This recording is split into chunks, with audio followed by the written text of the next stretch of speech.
All right, excellent. Welcome everyone to the second installment of Culture and Contemporary Life Series 2024. This is uh, uh, this is part of ASA's Culture section, and welcome everyone. Welcome to the talk tonight. We have a great panel of experts here tonight to talk about culture on, in, and around the body. Tonight we have Renee Almeling, who is a professor of sociology at Yale University.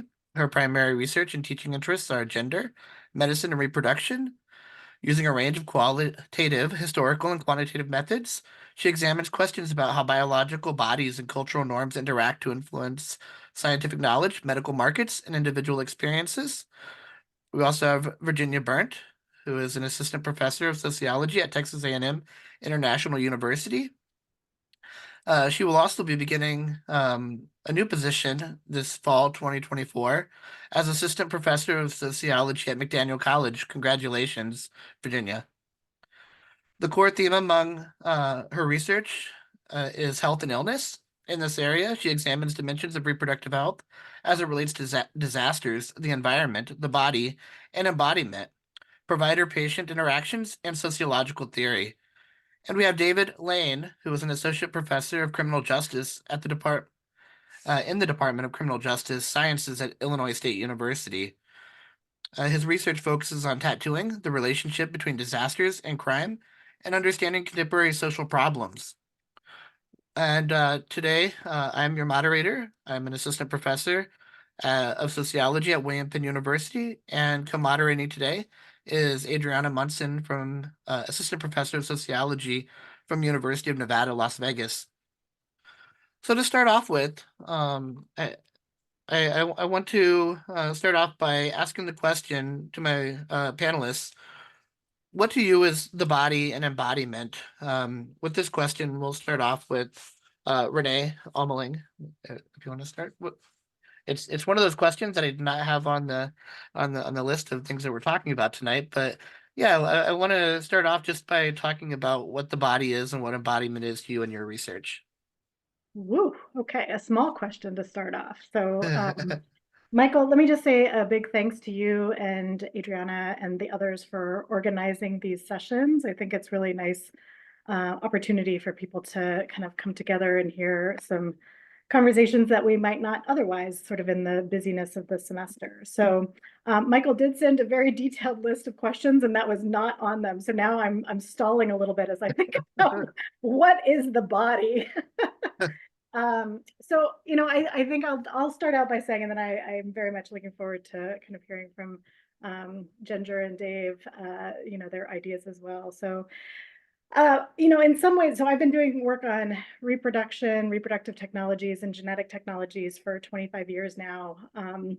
And so I have kind of always, as a sociologist, been studying the body. And I think my understanding of what that is and how we as sociologists think about it has evolved quite a bit over the years. And so I think probably the kind of inspiration that I draw most deeply from is from sort of feminist scholars who are thinking about gender and its intersections with race and class, ability, et cetera, in terms of thinking about how the body is not, it's never just the body. The body is sort of always understood and studied and made knowledge about via, social and cultural and historical processes. So I think kind of the bumper sticker that would come out of, decades of scholarship in that vein would be, to use a bodily metaphor, would be that it's not possible to sort of identify something that is an objective material body that can be understood or studied somehow outside of social life. That means that then to understand how the body has come to be understood in the way that it has, whether in medicine or in everyday life or in all the different ways that sort of the body comes up, that we can't sort of think about it without thinking about these sort of intersecting inequalities and social processes and historical processes and the ways that they themselves are producing the body. So I think that's my riffing off of a big opening question.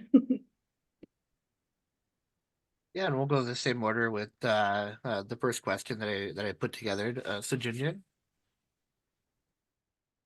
Yeah, difficult to follow that up because it was such a wonderful analysis, Renee. What I also thought about too is the your nesting doll that I teach in my classes, the nesting doll of reproduction, where the innermost layer is kind of like our individual bodies, our cells, our different processes, the physical stuff. Right. And then outside of that is our identity. And then the next layer is kind of like our interactions with others. And then all the way up to these larger social structures like culture, law, policies, stigma, things like that. And really importantly, Renee, through that Russian nesting doll analogy, is you can't impact one layer without affecting all layers of the nesting doll, so to speak, right? So not only is the body kind of how we experience and understand our social world, it's the medium through which we understand and experience our social worlds, but yeah, our social worlds help to create our bodies, right? These different laws, policies, social structures, cultures, when they affect us in unequal ways, they too, like our bodies kind of manifest these inequalities, right? And yeah, so and I don't want to give too much away with like the next question, but yeah, embodiment kind of refers to how we, in part, in how we internalize these understandings of our social world and how they kind of become part of us, and not just part of like our knowledge and our cognition, but it becomes part of who we are, becomes our personality. So the things that we think of as being, oh, this is just Ginger, this is my personal preference, is in large part informed by these broader social structures that we have embodied. So internalized, I guess, is another word you could say it too. So yeah, that's about all I have to say to branch off. I totally but I referenced Renee's ideas even in my answer. So I'm looking forward to hearing what Dave has to say. Well, and I will just give due credit to Anne Fausto Sterling, who is the original sort of creator of the nested dolls metaphor in her book. That's right. Yeah, Sexing the Body. And so, yeah, I have found, That's right. I always start my teaching for gender and reproduction with that metaphor, because students find it kind of very tactile and helpful to deal with. So, but I just Absolutely. want to add that as a footnote. Yes, thank you. This is tough to follow because I'm not exactly an embodiment scholar here. I deal with people who work on bodies. But when you asked that, Michael, the first thought popped into my head of, are we anything more than just fleshy sacks of meat and blood and guts and whatnot? And I think Ginger and Renee, you've both highlighted this, that we have this experience through small groups and socialization, institutions, organizations. And yes, it's this fleshy thing we're part of, but those forms of organization both constrain and facilitate our kinds of actions in this body. So I don't think I have a really elaborate answer other than that, because I mostly study people who work on bodies. But maybe I could tease a little bit of the things I'm working on now, in that I'm dealing with people who have experienced really traumatic events in their lives, and that by going through body practices such as tattooing or piercing or something like that, it becomes a kind of liberation or reclamation of who they are, an ownership that they didn't have when their options or choices were constrained while they were experiencing that kind of trauma. So when I'm thinking of embodiment in this, it's that people once had an embodied experience where their freedom and autonomy was really restricted, and simply the choice to modify something becomes this massively powerful instance in transforming how they understand themselves, but also how they interact with friends, family, organizations, institutions, and so on. So that's my brief answer on that, but a great question. Thank you. The reason I wanted to start off with that question is largely because, in a metaphor of cars, it's pretty quick to go from zero to Rene Descartes. Yeah, it's the second question that I have today is, first off, there are some scholars who build from Rene Descartes' Cartesian dualism. They see the mind and the body as basically being made up of different substances. The mind is used for thought, but lacks the usual attributes of physical objects like size, shape, location, solidarity, motion, adherence to the laws of physics, etc. The body, on the other hand, is a physical object and has all the usual attributes of a physical object, but it lacks the capacity to think. Based on my interpretation of the research conducted by our panelists today, I think they all would say that the mind and body are essential elements in constructing, reconstructing, and performing or doing culture. This is to say that both mind and body must exist and interact with one another for culture to exist. However, there's still this Cartesian dualism, which presents the mind and behavior most radically as being comprised of different substances and as being separate entities. The mind thinks or knows, and the body acts. So to start to pose this question to our panelists, I want to start off by saying, Renee, what do you see the relationship to be that exists between mind and body? And then what about when we add culture to the mix? Yeah, thanks for this really thoughtful question, Michael. And you know, I was thinking about it. So this is this is one that you did give us a heads up on. And I was thinking about it with respect to the research I've done on, you know, egg and sperm donation or male reproductive health. Um, and I don't know that I have really kind of grappled with the mind-body distinction. I think that there's probably cognitive sociologists and maybe social psychologists and people who sort of do think about kind of, you know, mental processes and bodily processes and probably in like, you know, extremely technical ways, but it's not something that I have dealt with head on. And I think I've sort of taken for granted that there is the sort of these interactions between mind and body. And then my interest is sort of studying the outcomes of those, you know, sort of how we value the body when it comes to economic processes, so processes around bodily commodification, say with eggs and sperm, how our ideas about gender shape the valuing of the body. We could also think about the valuing of the body that happens sort of culturally, the kind of cultural values that we you know, understand and see bodily processes happening through. More recently, you know, and this is kind of riffing on a little bit of what Dave was just saying about studying people who work on bodies. I mean, I think it's interesting that you've got, you know, scholars who are sort of thinking about the body from different angles. And even more recently, I'm sort of pivoting a little bit in my own work from studying reproduction to thinking about the environment and climate warming.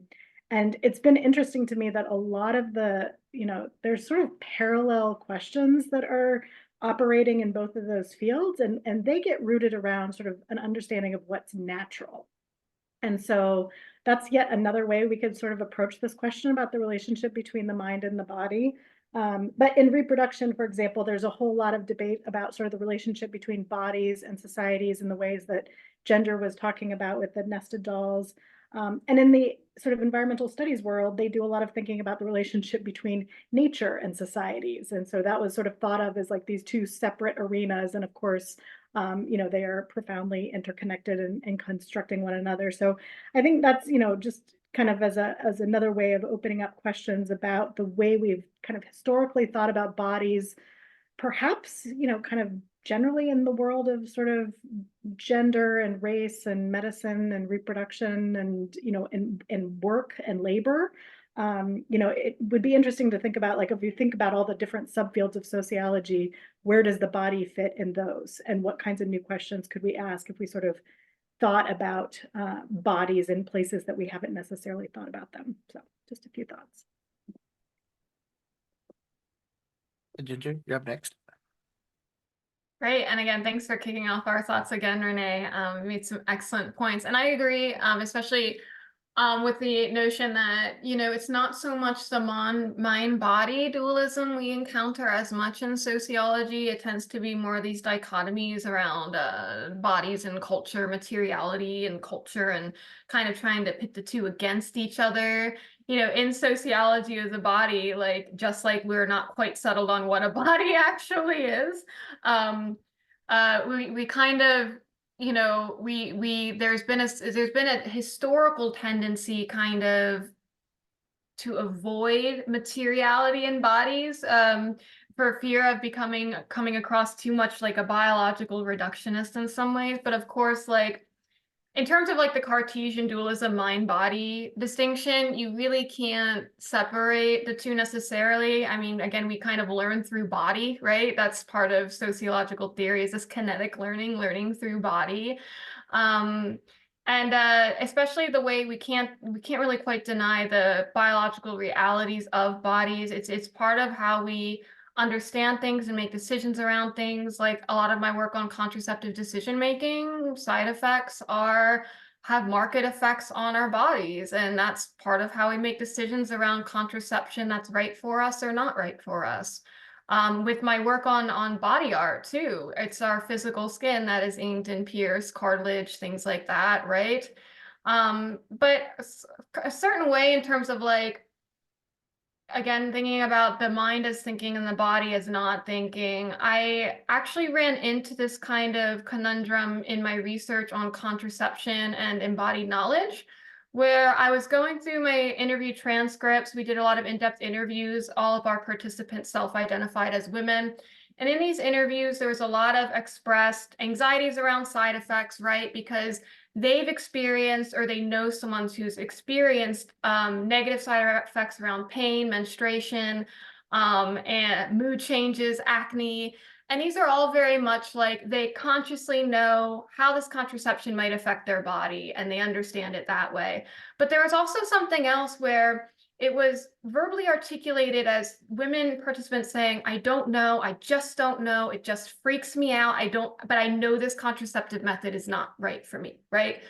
And so in that respect, this kind of mind organ that we're kind of like Descartes would think of kind of fell short in understanding why the contraceptive method didn't work for them. Instead, it was as soon as I would mention a method like an IUD, an implant, a vaginal ring, these kind of more object-based methods that don't quite disappear into the body like a pill or an injection would, there was kind of like this automatic and unconscious like aversion and orientation away from these methods. And so even though these women were saying, I just don't know, or it just freaks me out, it's like they had learned and internalized these different norms around the reproductive body in a way where it was a reflex. It was like a bodily response and aversion away from these methods, which I call embodied aversion. And so that kind of shows too how we quite literally learn through body in ways that we can't even consciously interpret or express, and so I think that, like, so even though women knew that these contraceptive methods were effective, even though they knew that they lasted a long time, their minds had already been made up. So even when we hear patients say things like, I just don't know, or it freaks me out, we shouldn't take that as a lack of understanding or knowledge, but rather some of the most powerful understanding that exists. And so you can see just through that example how this mind-body dualism kind of collapses on itself. And more than just the mind and body, society and culture is brought into the mix as well. And I could say more about body art and tattoos as well. For instance, our body, like our physical skin and cartilage, is another vessel through which we make meaning around, like Dave was saying, various life events and trauma. It's the way we reach out and extend ourselves to make community with other people, how we communicate various statuses with other people. And so right there, you kind of, again, see this kind of collapsing of this dualism through that mechanism as well. So that's all I have for now.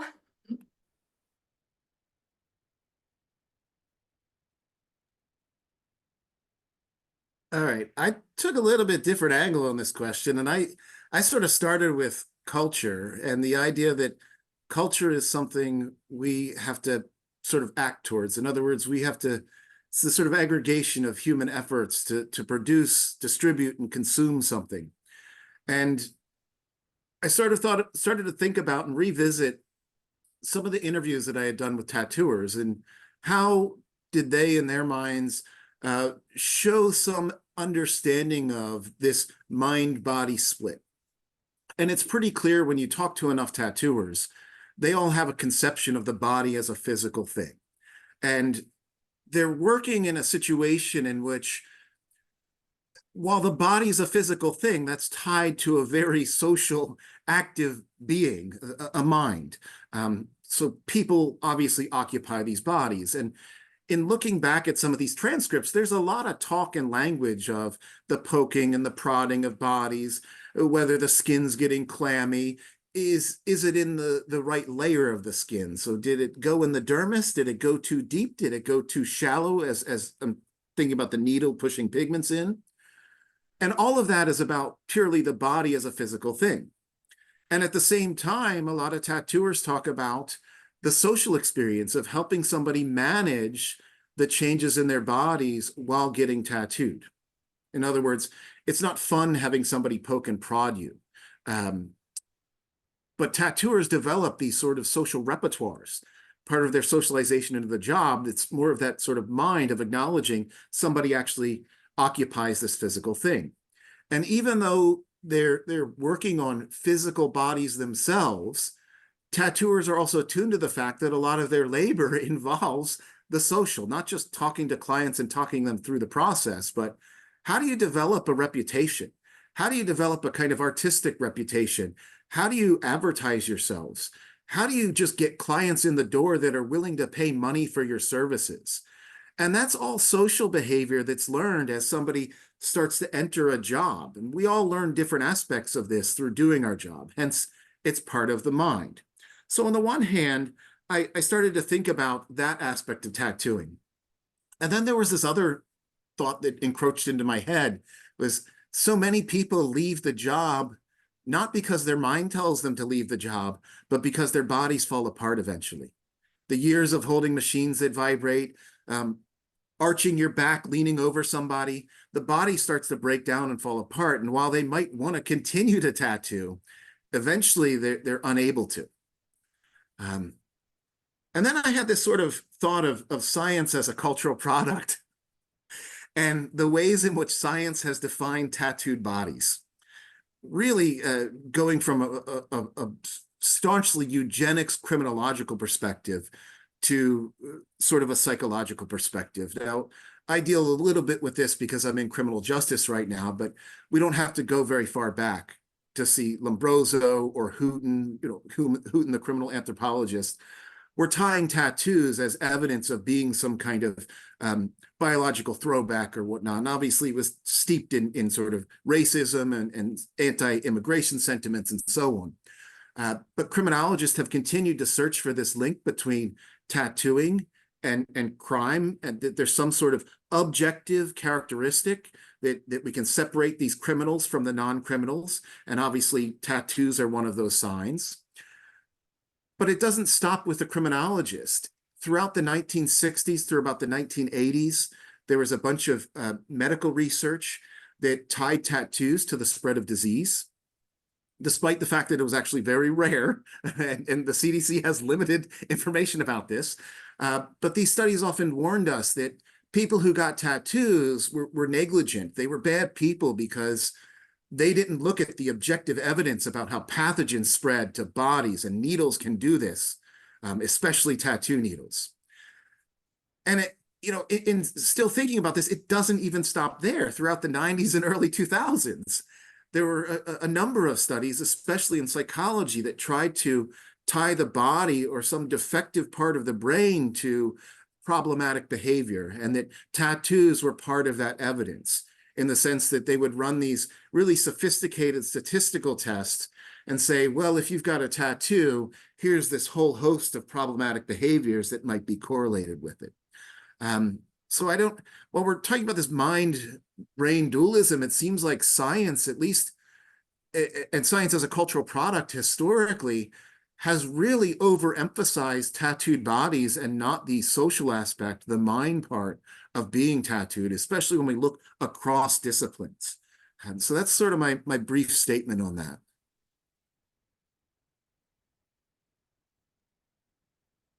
Excellent. This is a great segue to our next question, which is really made up of several questions, but they're basically two categories because we have Dave who is mostly researching around bodies and piercing, along with Ginger who focuses on piercing mostly and body art, and then we have Renee who's focused on the body as a reproductive unit. So what I have here, and we'll start off with Ginger, is the body just a physical abyss that moves, exchanges with other objects, and adheres to the laws of physics? Are female human bodies simply a reproductive unit in which babies are developed and later given birth to? Are male human bodies simply sperm banks that make routine deposits? If not, what is the importance of biomedical knowledge for both doctors and patients in reproductive health for both men and women? And then on the other side, is the human body simply a mural for painting and a corkboard for piercing? If not, how important is the interaction between the human body and the mind in the process for which people are tattooed and pierced? How does such body modifications become part of the bodily performance? I'm going to start off with Ginger.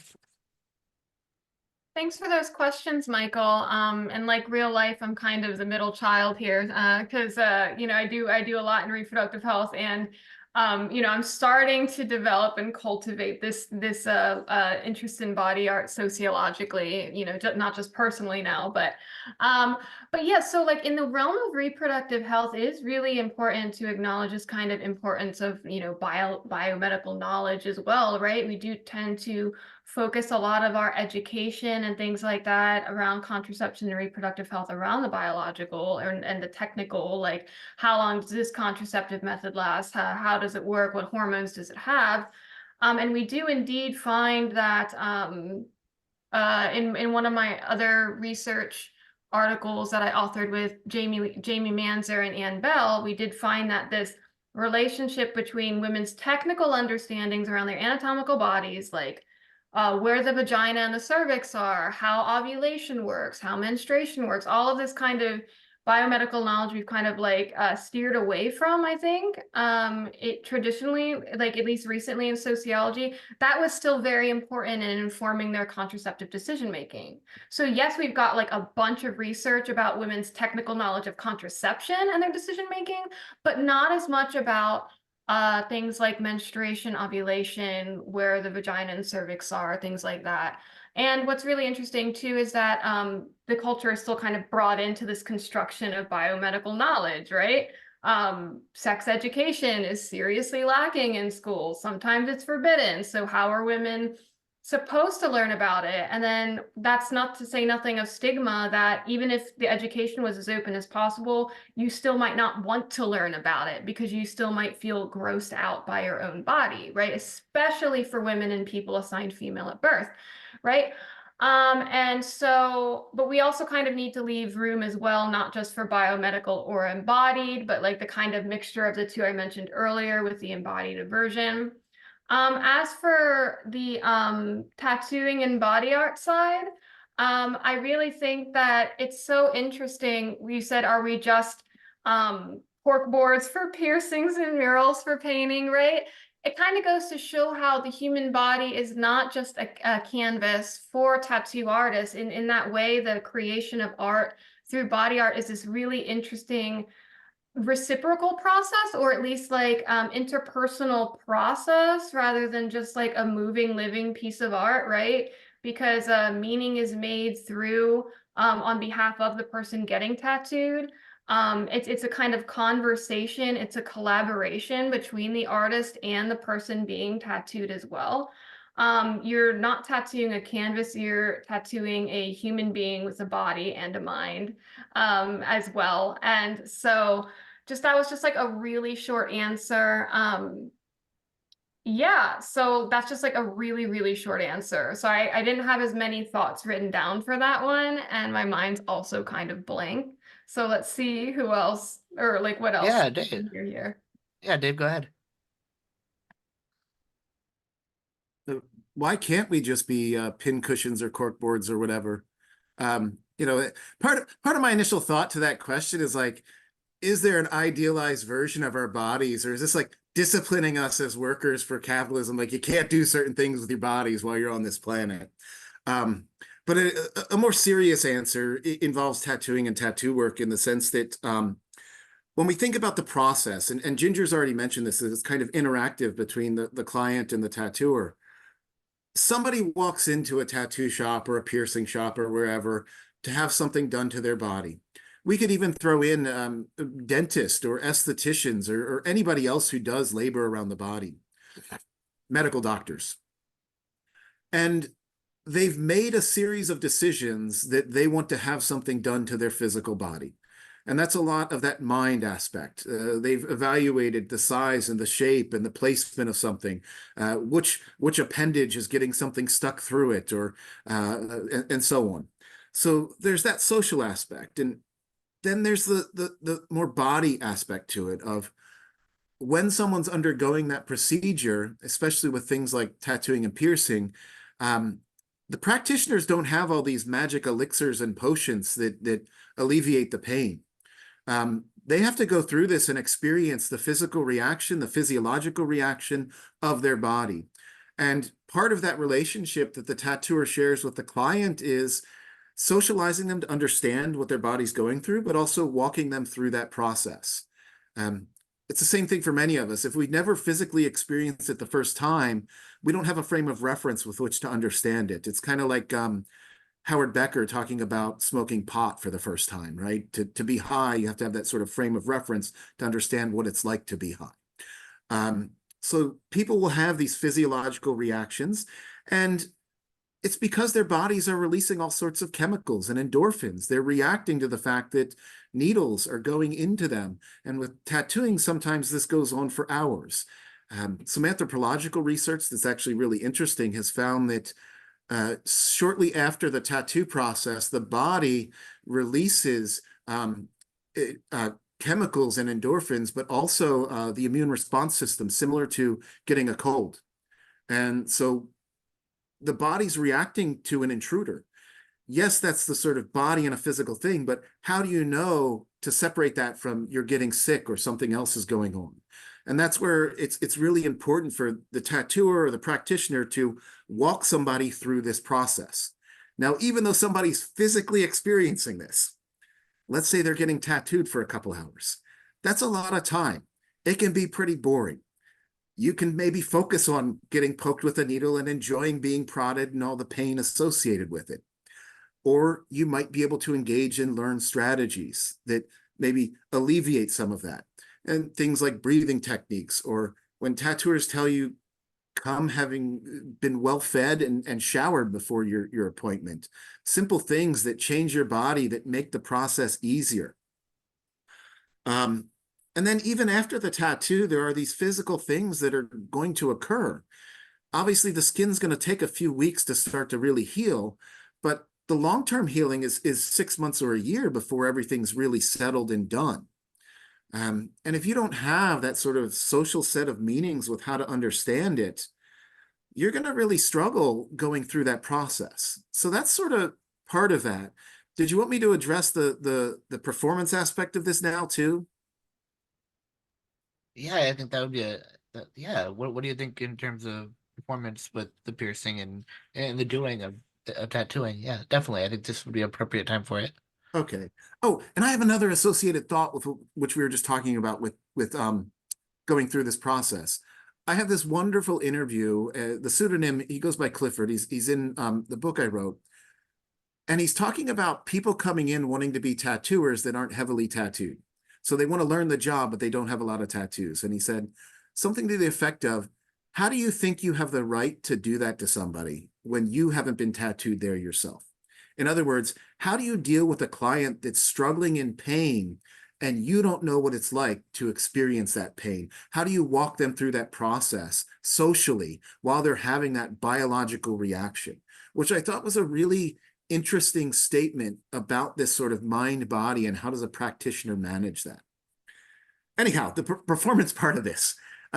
Absolutely. I take a lot of this probably from Goffman, but our bodies are situated in spaces and we make them out for audiences. Modifying them is just one way to have a performance. We put clothes on, we have all sorts of adornments that we use to have performances. I don't think tattooing's that strange. In fact, if we go back historically, the oldest human remains we've ever recovered have tattoos. So it's been a fairly significant practice in sort of adornment and showing our identity to others for a long time. We're talking at least 5,000 years people have been tattooed. So that's my sort of short statement on performance there. Excellent. Thank you, Dave. And Renee? Yeah, so I really appreciate the sort of range of issues that everybody's bringing up. I'm going to try to, I think I'm going to make sort of 2 points here. The first is sort of, your opening remarks about, is our female bodies just reproductive units and our males just sperm banks? Certainly I've written quite a lot about the history of medical knowledge making around reproductive bodies and gender, and I don't think it's quite that blunt, but I would definitely, kind of say that the brief, kind of story there is that, in general, the bodies that we have identified or labeled as female bodies, which, I think Rebecca Jordan-Young has this really helpful concept of an assumption container, and the idea that we put this term on complex biological variation, and we say female bodies and we say male bodies, with this idea that there's, human bodies come in 2 flavors. And there's a really nice sort of set of essays out in Cell today with a number of social scientists writing about this concept of sex as just, something that people think of as a biological reality, and yet masks so much variation and complexity. So I want to sort of say that, yes, historically, our cultural beliefs about gender have shaped the production of knowledge around reproductive bodies and definitions of female bodies and male bodies, and that is just, kind of being challenged in so many important ways. And I think the end result is going to be that the science and the medicine become a whole lot better when we actually are much more precise about what we're talking about. We sort of label a body male and assume that it makes sperm, for example, but there's many male bodies that don't make sperm, and there's people who identify as men who don't make sperm, and on and on and on and on.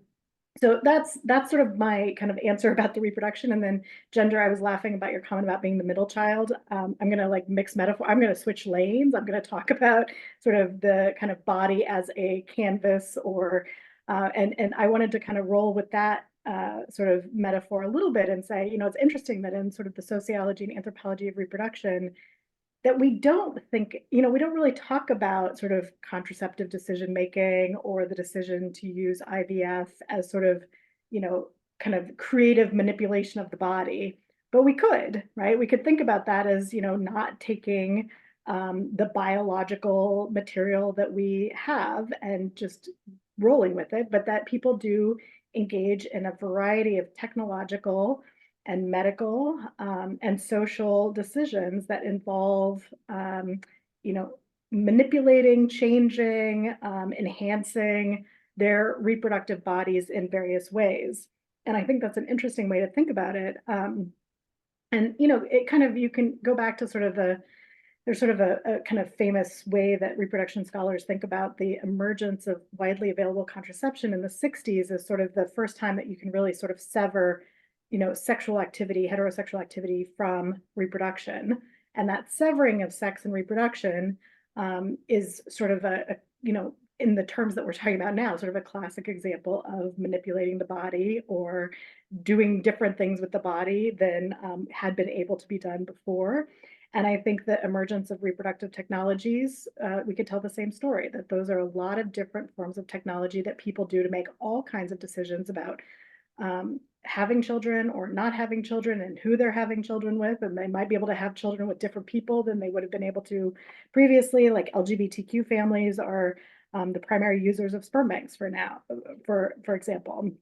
So I think we could kind of think about the the body as a canvas and, the kind of work that's done on the body using, reproductive technologies in the example I just gave, or medical technologies more generally. I do think it's important though, even as we sort of think about that sort of, the creative approaches to reproductive bodies or medical bodies, that we also, there's just such serious limits to the ability of people to access those based on financial resources, especially given the healthcare system in the United States, which is still primarily tied to employment. And so many people don't have access to health insurance or have access to substandard health insurance, don't have access to high quality healthcare.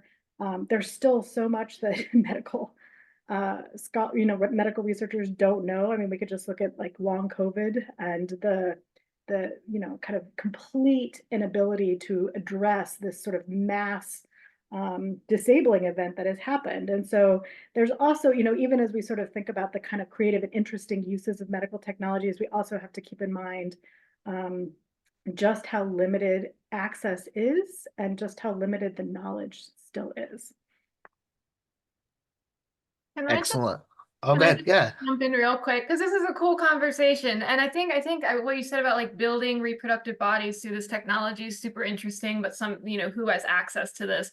And sometimes too, as well, of course, it doesn't quite feel like that from the person perspective who's undergoing the technological, because it doesn't like there's like a lack of agency, because it's almost like reproductive bodies are being constructed, like contraception and things like that feel so compulsory, and fertility, but still like maintaining fertility feels very compulsory as well. So it's, it's that, how compulsory is your contraception and using these technologies, the disproportionate pushing of the longer lasting, less controllable contraceptive methods on poor communities and community of color. And how often too, and if somebody is experiencing a reproductive type illness like adenomyosis, which is cured through hysterectomy, right? How much of a right do they have to get that medical procedure based on their race and ethnicity and age, and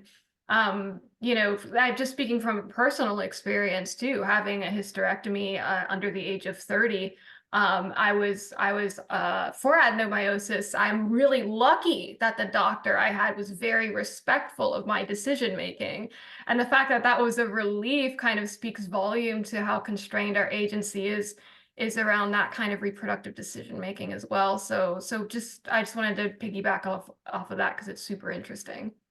Yeah, thank you so much for that. And I would just add too, I was, when Dave was talking earlier about, the sort of feeling of power that you get when you get to decide the tattoos and make these decisions about your body.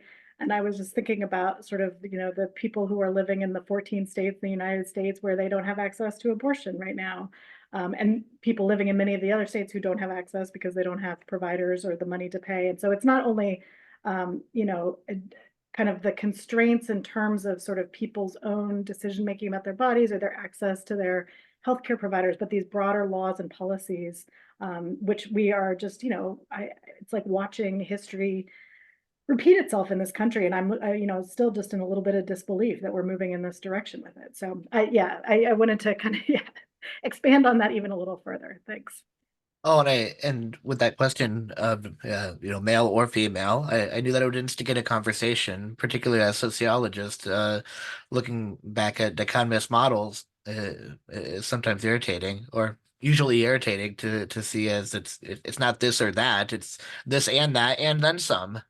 So yeah, thank you. And the final question in our lineup, as sociologists, I think we often enjoy this conversation. It usually comes out right away in Introduction to Sociology, and that is culture made in a vacuum? And if not, how does time and place matter? And also, to add to this, how are people like doctors, researchers, and patients all essential in the production, circulation, and reception of knowledge about reproductive health for men and women, but also for body piercing and tattooing. And we'll start off with Dave. Okay, so I had a kind of thought out answer for this, but given our previous conversation, I'm going to go backwards through this answer. and it deals with some research examples. And in part of the work that I did, much of the way that tattooers understood their work was in terms of things like race, class, and gender, and ways in which they reproduced gendered, racialized, or classed bodies. And what I mean by that is I met some tattooers on the west side of Baltimore. This is an area that historic practice of redlining, segregation, obviously educational outcomes are much lower there. People enter the workforce immediately. They don't get to go take intro to art and appreciate art. And I was talking to this tattooer, and he was really lamenting that his career was constrained by his clients. He said, we're not doing intense Japanese art here. We're not doing these other kinds of things that, these artists in like the art zone in town next to the college are doing. We're constrained by our clients who we're doing memorial tattoos for people getting shot. We're doing script names. And even if somebody wanted that Japanese tattoo, they couldn't afford it anyways. And so what he's getting at is that because of these historical processes that have sort of segregated people by race and social class, his work is really reproducing a working and lower class Black body from a neighborhood in Baltimore. But the same conversation sort of happened around gender when tattooists would talk about, well, if I design that for a man, I'm going to make it look a little fiercer or tougher. And for a woman, I'm going to make that skull a little softer looking. And it was these sort of subtle inclinations of how do I change the imagery to then reproduce assumptions or stereotypes about gender. And that's sort of that reproduction of bodies. The same thing happens with social class and selection of available art or imagery. And now I've got to kind of backtrack to where the first part of my answer was. And that was in that, tattooing is a kind of cultural production, and it needs to get its inspirational material from somewhere. Remarkably, and historically, it's come from very conventional ideas. If we go back in the history of Western tattooing, things like the family, love, religion, our occupations, that was the kind of primary imagery in tattooing. If we even go back further to the ancient Egyptians, it was for fertility purposes and almost exclusively practiced on women. So they're really conventional ideas and not abnormal ideas that tattooists are borrowing from when doing things. The other sort of aspect of this first part of my answer, though, was that is that body work really that different from other kinds of body work, right? At the end of the day, a tattoo is relatively unchanged. It's inserting pigment into the skin with the intent to leave a mark. But how do we compare that to other kinds of body work? In other words, what are the methods of socialization? Are there professional associations? How do people work in groups? Do they work in large, complex organizations? Do they work in private firms? Do they work in small groups? In other words, what are those sort of analytical elements that sociologists tend to think of when producing culture? And it's that sort of social organization of how we produce, distribute, and consume things. Boy, I feel like I had some sarcastic things to say, but maybe I'll hold off on them. If you want to talk about raccoon skulls later on, let's do that. All right, Ginger. I want to talk about raccoon skulls. No, it sounds super interesting. Okay, that's cool. So maybe we'll do that in the Q&A. But yeah, I mean, I guess building off of the body art perspective first, how is the culture of tattooing and body art both made and remade across time and place? I think that they've really got into the great way, kind of like reproduces different structures of race and gender and class for sure. And in that respect, it's not like, again, like body art has kind of enjoyed this explosion of popularity in recent years, especially it's become more acceptable, so to speak, to have, like I didn't have to worry about my forearm tattoos on the job market necessarily. But again, that does depend on the kind of occupation you're in, right? And so I wouldn't say necessarily like all the boundaries of body art and acceptability kind of have like dissolved away, but they definitely have shifted in a way. Like, so whereas visible tattoos are now more acceptable than what they were, visible tattoos still matter. And, even despite the fact that nowadays, even on Instagram and Snapchat, social media is one of the biggest drivers of this exploding popularity and mainstreamness of body art. There's even these filters that people use to look cute, like that have facial tattoos on them. Like, so you can look like you have facial tattoos, which were once seen as like the #1 sign of criminality and deviance. I mean, maybe not the #1, Dave could speak to that, but a sign of criminality and deviance, right, is now kind of more mainstream. But of course, whether someone really gets that tattooed is on their face is another story. Nowadays, too, the kind of more less acceptable, like where do you kind of draw the boundaries, tend to be in different things like implants under the skin to create contours and curves on the face. And sometimes I think in the hands, I think they've done things like to the knuckles that you can get inserted or into the hands somehow. Although that like comes with its challenges too of getting knocked out of place quite easily. How far can agency go in terms of things like the acceptability of scarification and branding techniques that take a whole nother level of protocol in terms of health and safety protocols needing to be done in a professional, like I don't know, or is that what am I trying to think of, where you have to get it done like in a medical facility? Dave could speak to that, I'm sure. But yeah, so and then in terms of how are the tattooists and piercists part of the construction of this culture? Yeah, I think Dave really spoke to that as well.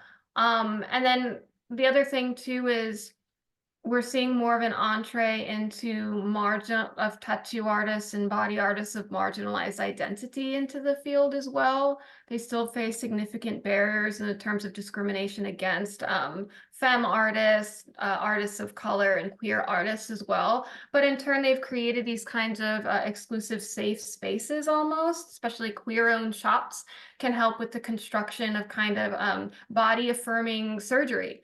Or not body affirming body art, sorry, as gender affirming body art is the thing I'm trying to say, in these different spaces. So to kind of challenge existing cultures rather than just reproducing the same thing over and over again, although that could be debated as to whether it's reproducing the same structures over again. And then as for, I don't even think you read the next question, Michael, about the gender and reproduction. So I'll let you read that as well.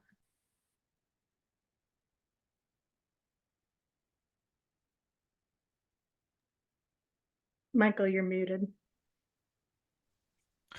So in terms of gender and reproduction, I was thinking of biomedical knowledge and reproductive health for men and women. And I was thinking about this in terms of the importance of all of these players like doctors, researchers, patients, as well as, tattooers in the production of knowledge and non-knowledge and how both knowledge and non-knowledge are important because what may have once been non-knowledge is now being accepted more in practice, as well as some of the things that were previously understood as knowledge, to go back to Dave's comments on Lombroso, right?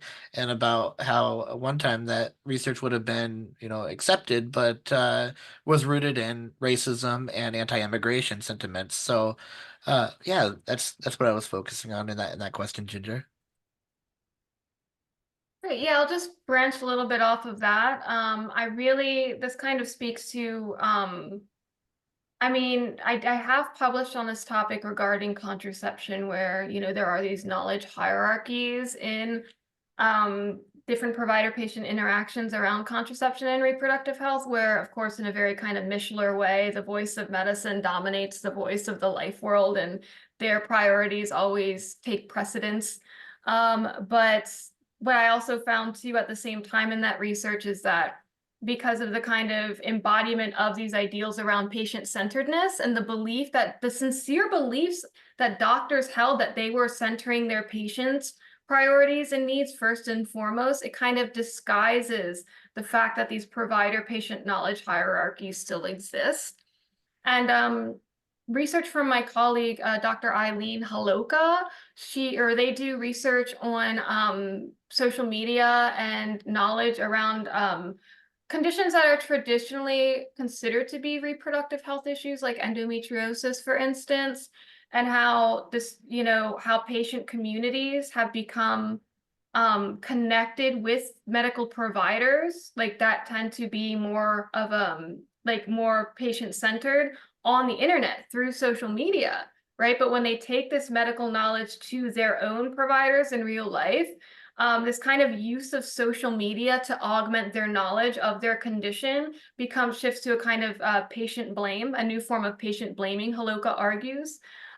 So even though you're equipped with the same kind of medical knowledge that providers have, you're not to be taken seriously because you don't have, as Bourdieu would say, that institutionalized cultural capital to back yourself up.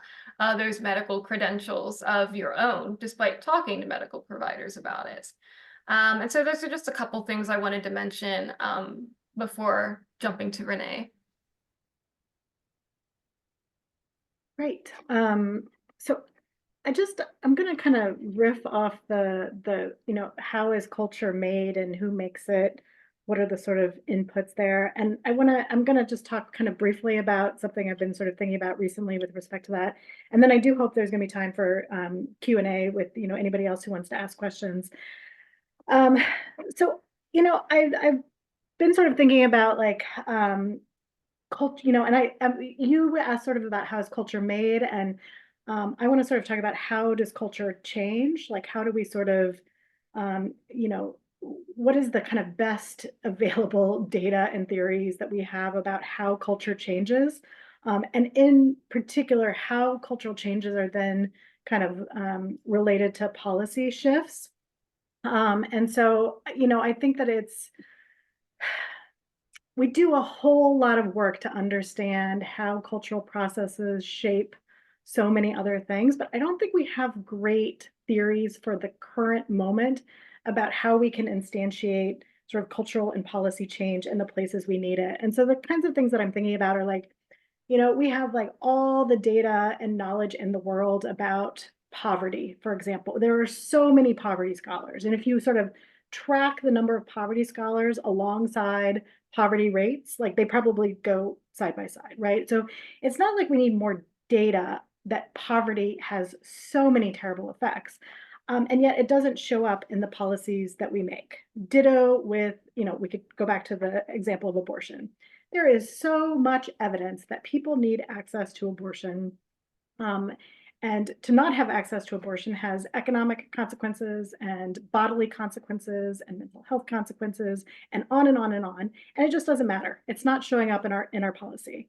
Gun violence, right? We don't need any more data about rampant access to guns and what that does in terms of deaths in our society. So climate change, here, like I could just keep going, right? Like all of our gigantic social problems are not things that we're unsure about or that we don't know about or that we need more data about. We have a lot of data.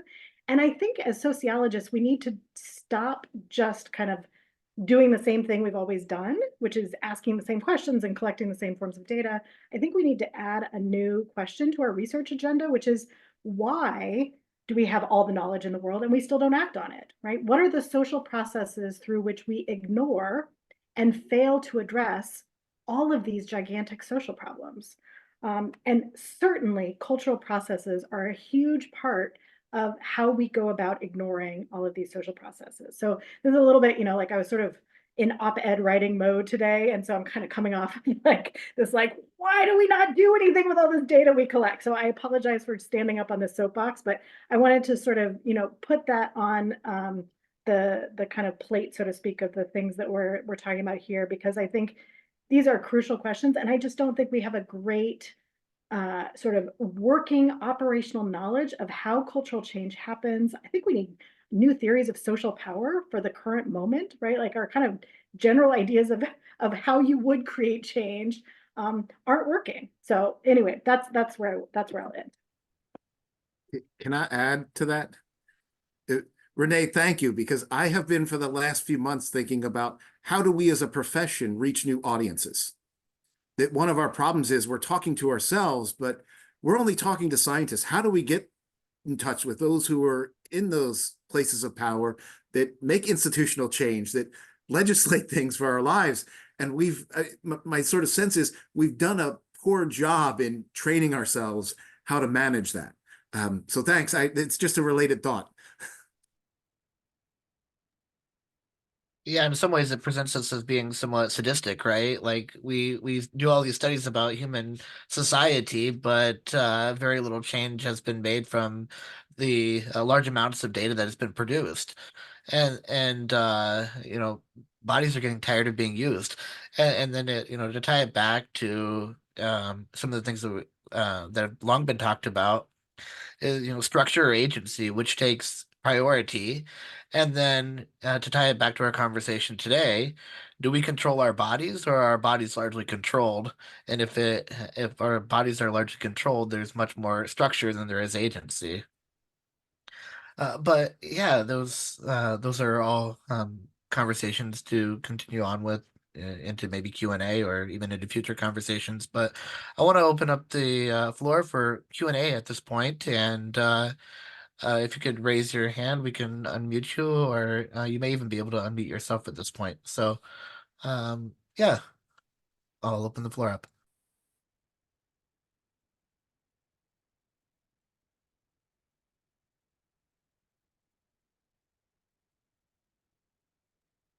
Looks like we have a question from Rima.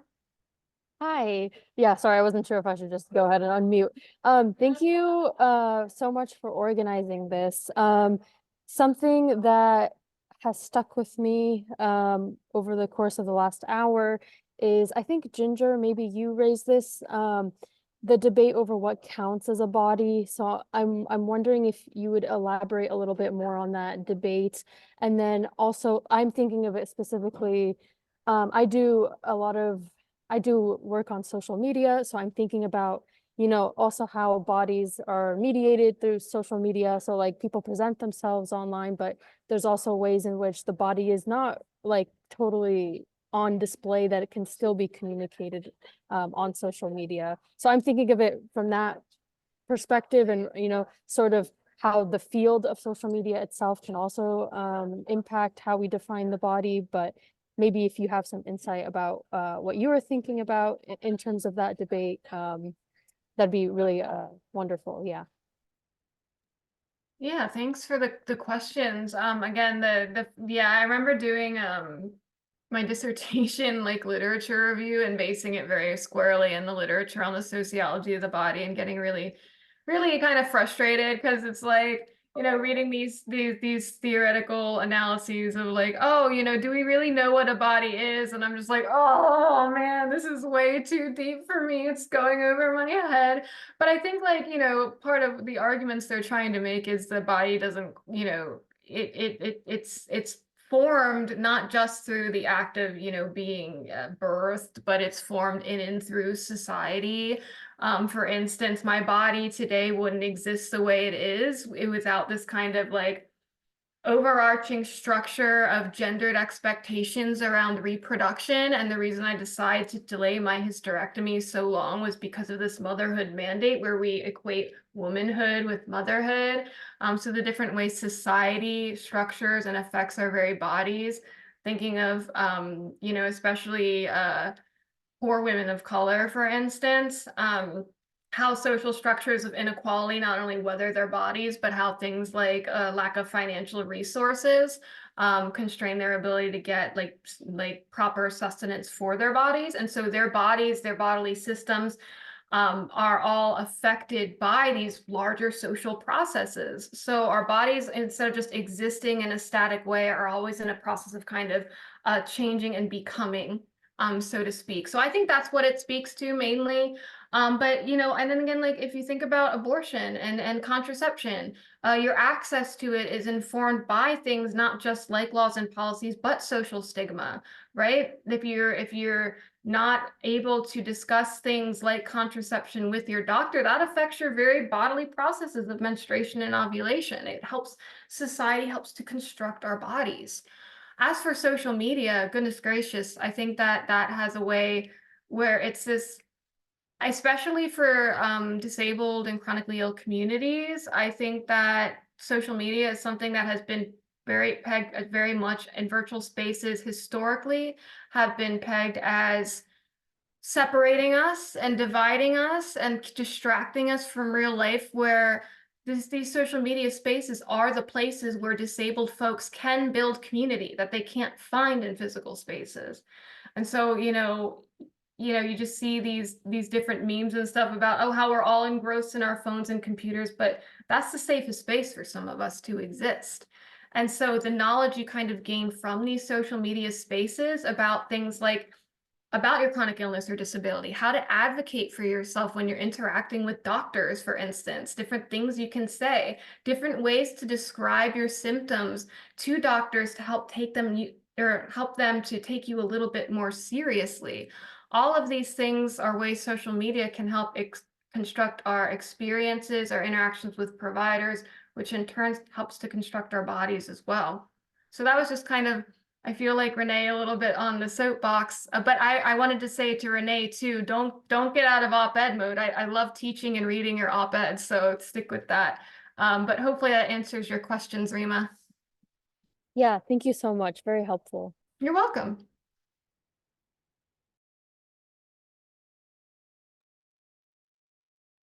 If no one else has a question, I will assert myself.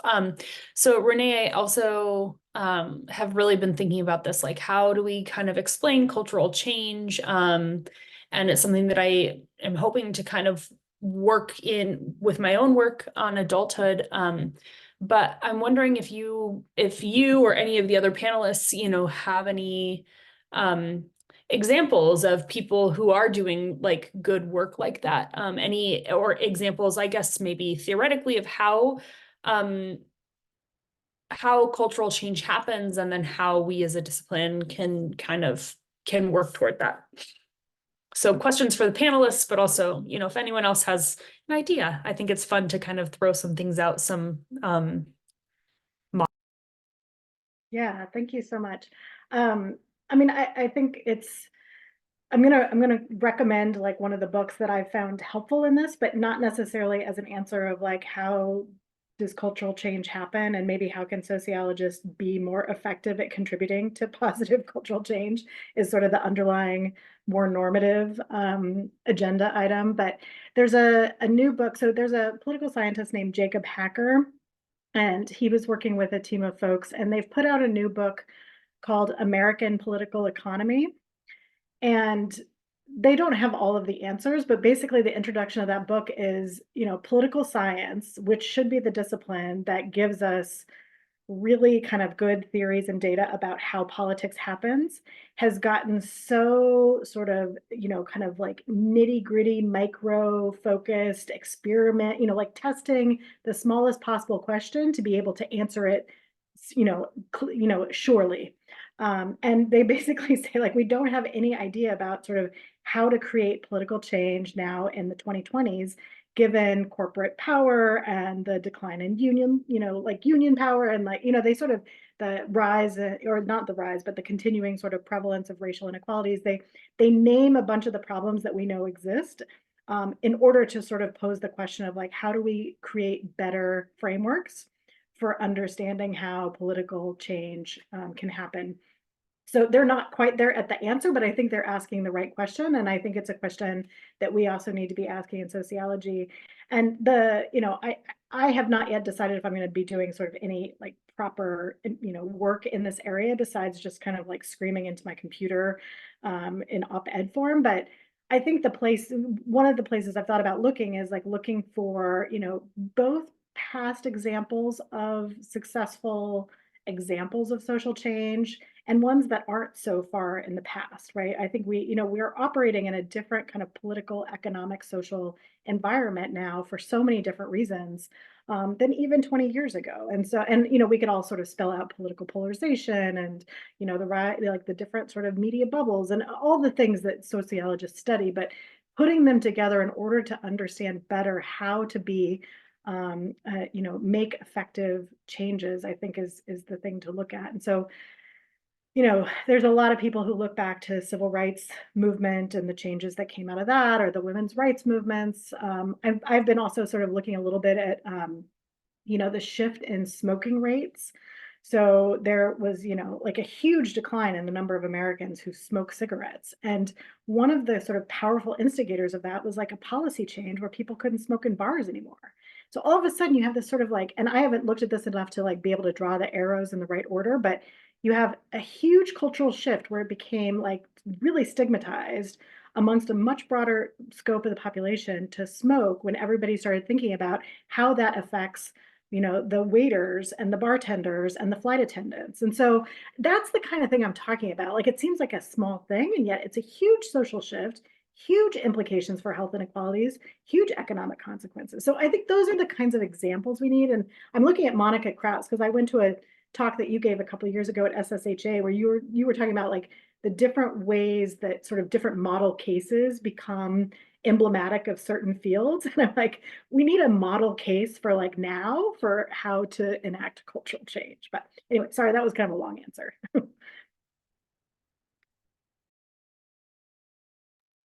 Hey, I think of society being greater than the sum of its parts, and in some ways, it makes me think, okay, well, which institution do I start with, and which one do I end with, and the relationship that exists across institutions, is sometimes difficult then to make sense of any one social problem or social phenomena, and with all of our research, we come into the study with certain assumptions already made. So, and then even to solve the problems that we study would then be even more difficult to solve or to create one or more solutions for. And as we know with social phenomena, it usually takes more than a single solution. It's a battery of solutions.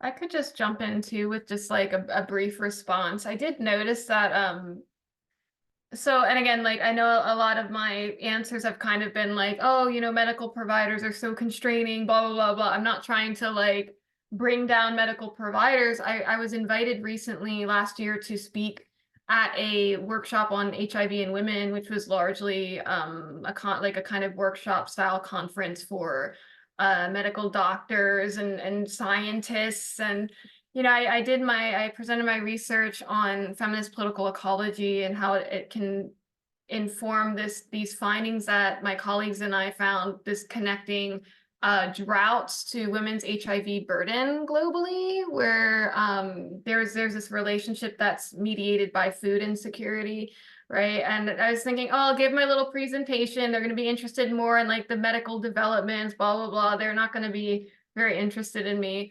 People were coming up and talking, like I felt way more like appreciated at that workshop than I did at like any other conference I've been to. They were asking me questions afterwards. We walked to dinner, so I do think that these different medical fields are very hungry for the sociological perspectives we have to offer, and they do really want to implement them into their practice as well. So I know it's not laws and policies per se, but powerful actors in society.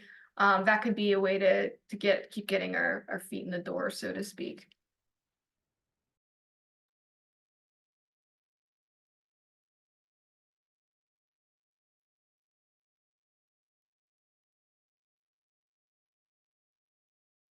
Go ahead, Monica. Yeah, thanks everyone. I really enjoyed this, and thanks Renee. I was just nodding because I do think the smoking is such an interesting and powerful example, and I'm also old enough to remember thinking this will never work. No one will follow these rules. And then after a while, everyone had internalized that this past where all your clothes would smell of smoke and so on, that it just became something we became physically repulsed by when we previously were not. I wonder, and that's if we have time for a question, in terms of change, I mean, we can think of lots of ways in which things are clearly changing for the worse. And it's, of course, I want to imagine ways in which things can change for the better. But I wonder for the panel, in terms of your research, if it might also bring out the specificity of the body, if you can think of examples of change where perhaps we're not entirely clear of whether it's a change for the better or the worse. And that might have its own way of highlighting the range of options that there are in terms of organizing these relationships between cultures, bodies, actively resisting subjects, and so on.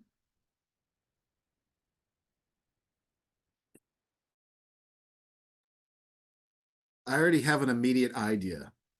The increase in tattooing.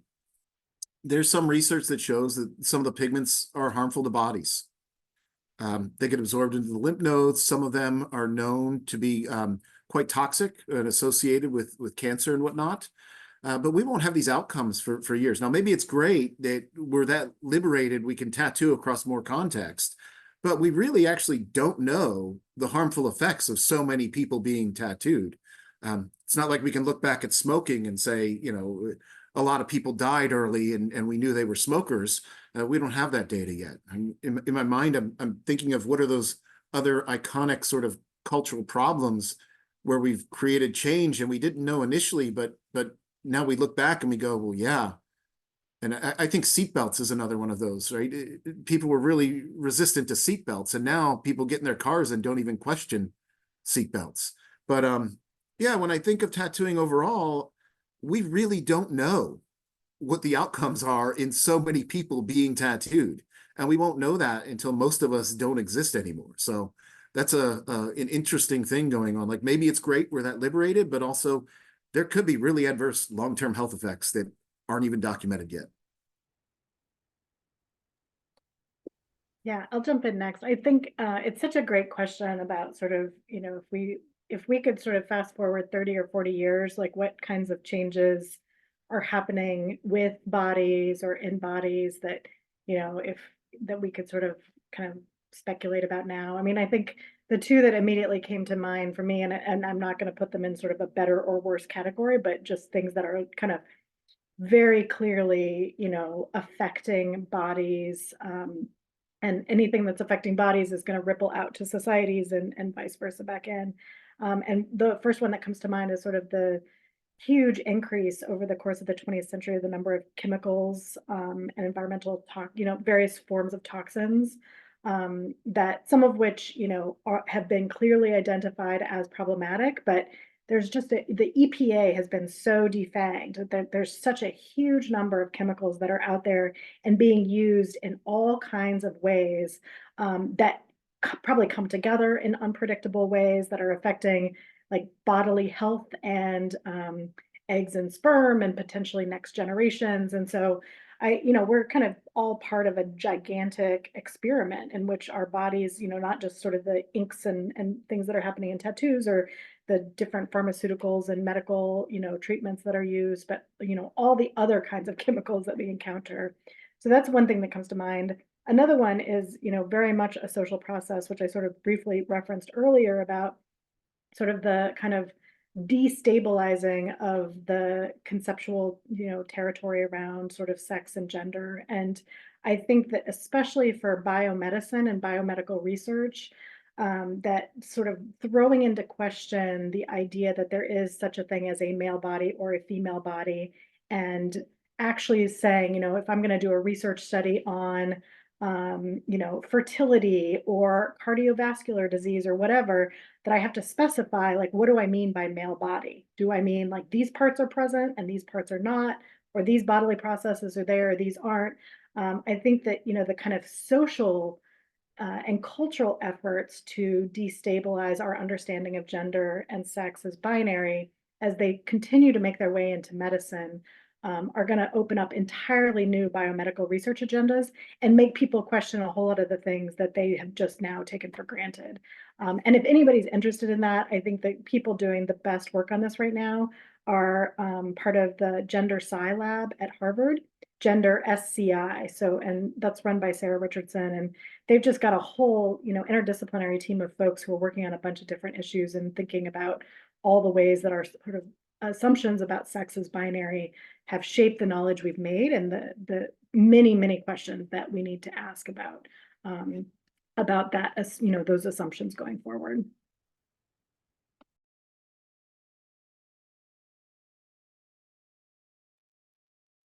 Yeah, I was just thinking of some of the things growing up, like with helmets, and you know, as a child, I remember it was far and few between among my friends who wore helmets while riding the bicycle, but my kids see it as, you know, almost expected to wear a helmet, and yeah, I'm sure I'm part of that, but also schools and police officers having the bicycle checkups and also giving out helmets in our local community also have a major impact on that. But over a short period of time, collectively people coming together to see helmets as being a safety issue more than just being cool or not cool.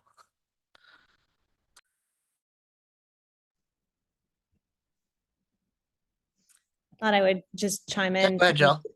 to the point that Renee made initially about chemicals and kind of the changing world that we live in. So the project that I've been working on most recently is about food allergies, and this is definitely an area where we've seen like this explosion in prevalence of peanut allergies and other allergies, especially in the United States, but around the world. And what has me really interested, and this has been a fantastic panel, so thank you so much for it. But why I tuned in is I've been thinking a lot about bodies in terms of the ways that people sort of try to create these explanatory models of like what causes food allergies. And so sort of on this broader scale of what's happening in society, but then also I've been really interested in these kind of mother blame narratives of like, what did I do wrong?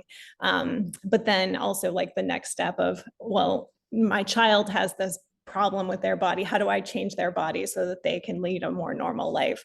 So I don't really have a question, but I just wanted to chime in because I thought this was a really great panel just to kind of think about all of these different issues. Yeah, thanks, Julie. I think that's really interesting with the, peanut allergies and allergies in general, just seeing the social aspect of it, right? There's a biological aspect and psychological aspect in terms of how it's interpreted and some of the stress that is associated with anyone who has it, but then also, how it's made sense of through institutions and interactions with one another at the cultural level. So yeah, it's interesting. At one point, tattooers derived their pigments from shellfish to get reds and pinks. And you could imagine what would happen if somebody had a shellfish allergy or didn't know, and then they had to live with that for a while. So Jill, you've probably encountered Miranda Wagner's work on peanut allergies, and then there's a book by Nora McKendrick called Better Safe Than Sorry that is about sort of she has got this concept of precautionary consumption around chemicals and protecting. So those are both like when you say mother blame and bodily precautions, those are the two that come to mind. Yeah, thank you. Those are great references. Yeah, and I mean, part of what's really interesting to me, just sort of generally, not necessarily about food allergies, but just is like how we sort of think about what's normal and like the kind of the social construction of normalcy. And I was thinking even, how what we might have seen as deviant in the past, something like tattooing, for instance, like it has become more and more normalized. And so, how did these different kind of cultural constructs evolve over time? And so, yeah, thanks.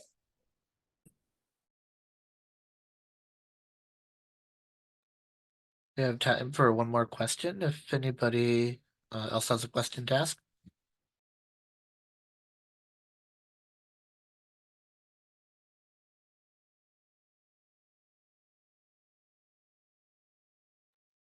All right. Well, thank you everyone for your time tonight. Thank you, panelists, and thank you, audience members, for being here. This has been another episode of Culture and Contemporary Life Series. Have a great evening, everyone. Thank so you much. all so much. Bye. Thanks for putting this together. Yes, it was wonderful. And thank you all so much. Thank you. Bye.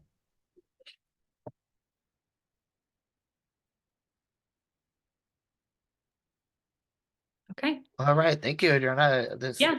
I think it went off pretty well, and I Yeah. think the first two sessions were right where they needed to be. So thank you. And Yeah. we have one more that might be currently in the hopper. Is that right? From my understanding with Monica?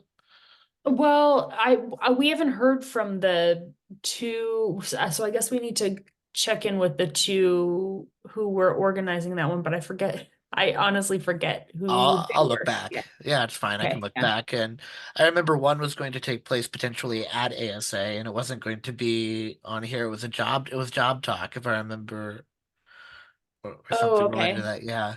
But Well, So then, but I think we were only gonna do 3. That's So, correct. Yeah. So then there was maybe one more that was the one that Monica said that depending on how the first two went, she may want to organize one that she had interest in. I remember that. oh, I see. Yeah. Okay. Okay. Yeah. Great. So then that would be the third one, and we'll see where if she wants to do it. I think that I don't know. My take on the last two is that they were well attended. 20 people here tonight or so, and I don't know how many were at the first one. I didn't take a head count on the first one, but it was a pretty good amount of people. So Oh, great. Yeah, I mean, I didn't go to any of them last year, so so I'm not really familiar with like what happened last year. So, but I'm glad there's been a little bit better reception. yeah, and then the cool part is this all gets recorded. So I have some people who I know weren't able to be here tonight, but they'll be able to watch the recording. And how easy was that for you to capture the recording the last time? Was it Oh, difficult? super easy. Zoom is Okay. really easy. So I'll send you the file again, and then it takes a little while to render, so I'll probably have to send it tomorrow or early next week. But Oh, that's fine. I just know that Yeah. there's some campuses that they don't give instant access, and sometimes it's buried in a database somewhere. So oh I'm glad no, to it's hear that very it's easy for me. Yeah, it was excellent. very easy for me. So cool. Excellent. Well, thank you for, and I don't know how it's going to work for next year, but um, yeah, I don't know who's going to be be on the committee, but it's been really enjoyable working with you on this committee, and I really enjoy this talk series. It's been enjoyable to just sit in and have this conversation with other scholars in the field. It's me and it's me, as I told you before, it's me and one other guy. Right. So So it's nice you really enjoy having more, bigger conversations. That's great. yeah, and some of the conversations that we had tonight even ties back to what I'm looking at now. I'm looking at I don't know if we've talked since I've started this study, but it's looking at gatekeeping and looking at at placemaking within bars and nightclubs Oh, right. at a small local college bar here in town that they it's a it's based around golf and golf simulations. So it's just interesting how at the call it at the organizational level at a bar and nightclub how they determine who is included and Right. who's not included, who's excluded. Right. And my thought is that it can be this is like a microcosm for maybe implications that can be made at a higher level, like at the community level, who's part of the community and who's outcasted or Mm-hmm. yeah. Yeah. Super interesting. Yeah. So Cool. and then you're looking at is it adulthood that you were saying that you're currently studying or Yeah, I mean, right now I'm writing a book from my dissertation that looks at adulthood for people with intellectual disabilities. And then I'm working on getting some new research started on sexuality and sexual okay. consent. Oh, excellent. Yeah. And do you have a who are you publishing through for your dissertation work? I'm still pitching my Okay, proposal, so I'm not totally sure who it's going to be with yet, but cool. Well, yeah. keep me updated on it, please. I would love to have if you would be interested, I'd love to have you on New Books in Sociology. Okay, yeah, it'll be a little while. Nope, I understand. Still in the early stages, but I will let you know for sure. Yeah, I'll still be around. So, all Okay. right. Well, have a good evening. Okay, you too. Bye, Michael. Thanks.